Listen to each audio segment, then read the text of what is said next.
Chapter 4. A Fleck of Hope. Herman and his friends stood at the edge of the pier, their eyes locked upon the companion. The small sailing skiff bobbed gently on the water. They were about to set sail in pursuit of the enigmatic Bilbeard, whom they believed was responsible for turning innocent people to stone. All right, Herman said with determination. let's board the companion and find Bilbeard. Wait! Gifford cried out suddenly. His round face lit up at the sight of a tiny glowing speck hovering just above a pile of crates. A firefly! I need to add this beauty to my collection. In all my born days, Herman rolled his eyes. if that don't spill the ink, we're about to embark on an important adventure and you're distracted by a bug. Fireflies never come out during the day. This must be a new breed. I have to catch it. Gifford declared.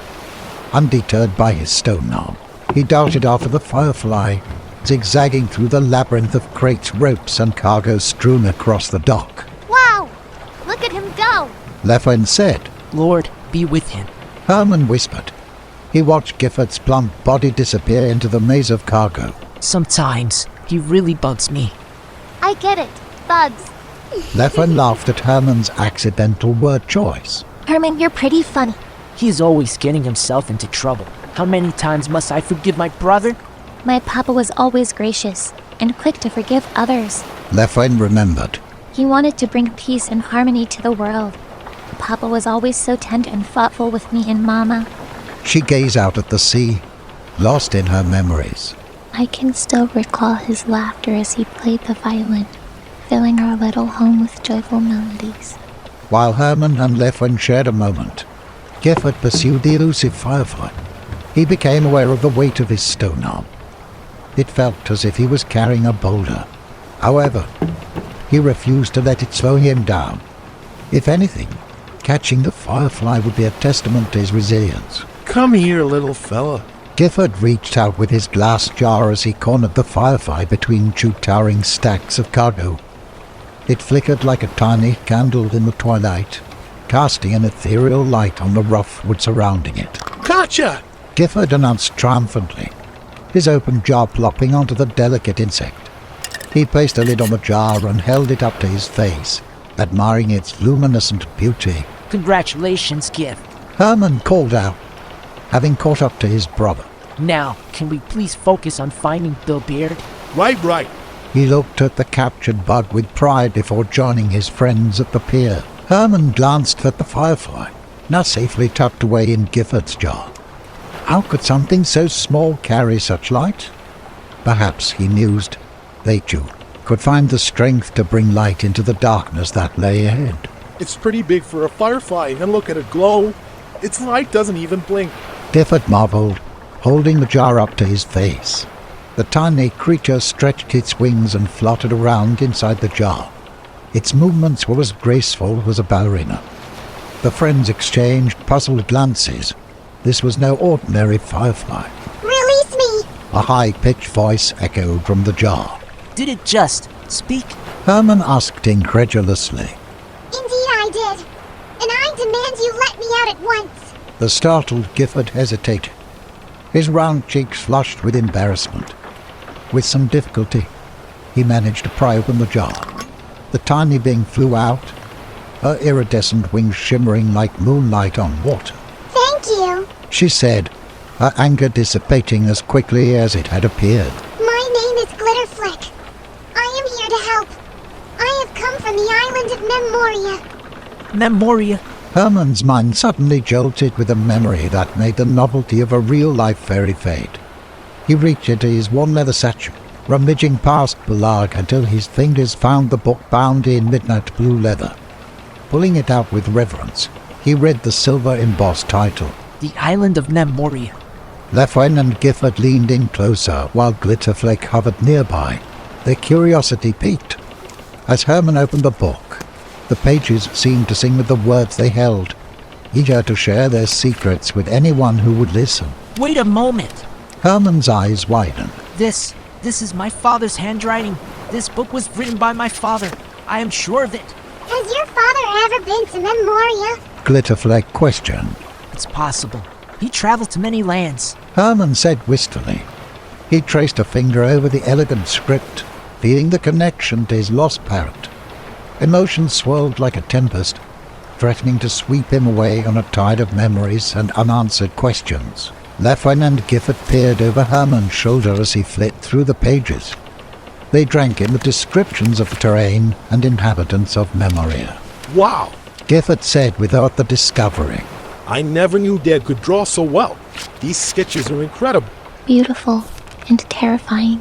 Lefwyn whispered as she gazed upon an unsettling illustration of a creature that lurked within the island's depths. It looks like Father explored and chronicled everything about the place. Herman mused, his heart swelling with pride and wonder as he leafed through the pages. Your father's journal is a treasure trove of knowledge, Glitterfleck said, her tiny voice ringing like silver bells. Herman tore his attention away from the book and took a long look at the ferry. If you are from Memoria, what are you doing here? I came to warn this island of the curse, but I was too late. Thank you for your attempt, Glitterfleck. Herman replied with gratitude. How did you know about this? Stone curse? Glitterfleck's light dimmed. It's the work of the Warlock King. He used it once before on some of the inhabitants of Memoria as a display of his power, and to get them to do his bidding. It's a terrible fate, one I would not wish on anyone. Glitterfleck placed her tiny hands on her dainty hips and stood proudly. I infiltrated the tyrant's castle tower where he was opening a portal to your world. He didn't know that I saw his evil plan. I flew through the portal without him noticing. Maybe if we find Memoria, we can stop the Warlock King from doing any more damage. Perhaps even reverse the spell. Lefwyn declared, her thoughts lingering on her stone parents. Is there a way to stop him?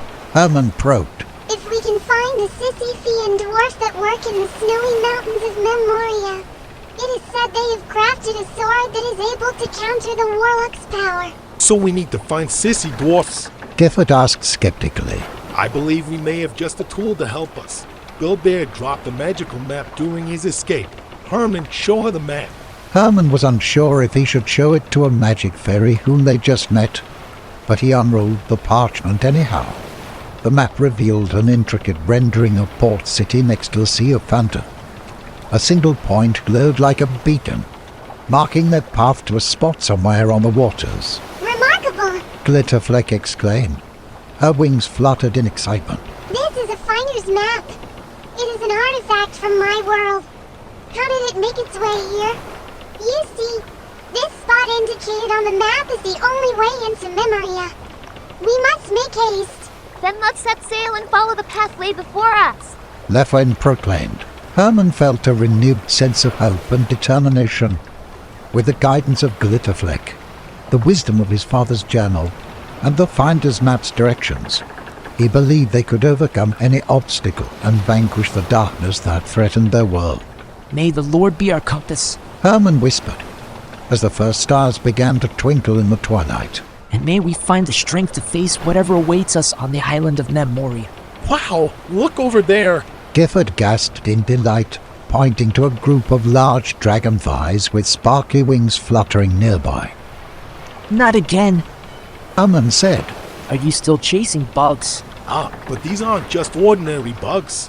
Gifford argued, his chubby cheeks rounded into a mischievous grin. These dragonflies are exquisite. Despite being hindered by his stone arm, Gifford managed to capture a dozen of the dragonflies in his jar, which he triumphantly held up for all to see. See, I told you they were worth it. These will make a fine addition to my collection. Nice job, Giff. Lefwyn complimented. Yeah, great. Herman quipped. Now can we get going? Of course. Gifford tucked the jar into his pouch. He, Lefwyn, Herman, and Glitterfleck boarded the companion, the sailing skiff that would carry them across the mysterious Sea of Fanta. Herman felt his balance and stomach being tested. Friends, Lefwyn announced, raising her oak flute like a banner. let us embark on our grand adventure. First, there is something I must share with you. Glitterfleck said. Her tiny form glowed and hovered above the ship's deck. I have some vital information about the stone curse. We're listening, little one. Lefwyn said. The curse might not be permanent. Glitterfleck began. her voice carrying an air of gravity that contradicted her small size. It is possible that it could be reversed. You mean there is a cure? Gifford asked.